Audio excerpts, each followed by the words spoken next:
Les stands que vous ne connaissez probablement pas. Partie 2. Manic Dépression. Manic Dépression est une créature humanoïde d'apparence cadavérique de moins d'1 mètre de haut. Ses bras et sa poitrine sont partiellement enveloppés dans des bandages. À l'exception de son ventre gonflé et de sa grande tête en forme de crâne, le reste de son corps est assez dégingandé et squelettique. Il peut produire des épines à partir de son corps et a une saillie en forme de cordon ombilical provenant de son estomac. Manic Dépression est capable d'augmenter les fonctions biologiques des organismes en les perçant avec ses épines. Cette technique peut être utilisée pour augmenter la fréquence cardiaque, la faisant exploser, forcer une digestion irrégulière de l'estomac ou augmenter ses attributs physiques pendant quelques minutes après quoi le corps se décompose. Il a également le pouvoir de convertir le sel en un opiacé puissant, ce qui lui permet d'être injecté pour un effet semblable à celui d'une drogue.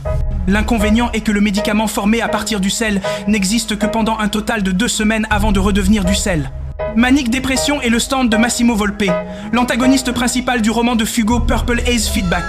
Il est le créateur des drogues que fournit la passionnée en Italie et il est aussi par ailleurs le petit frère de Tonio Trussardi, le cuistot italien, de la partie 4. On peut aussi voir une contradiction entre Manic Dépression et Pearl Jam, le stand de Tonio. L'un soigne et l'autre détruit. Massimo Volpe finira tué par Fugo grâce à son Purple Haze. Une fin tragique pour l'un des meilleurs antagonistes de JoJo selon moi.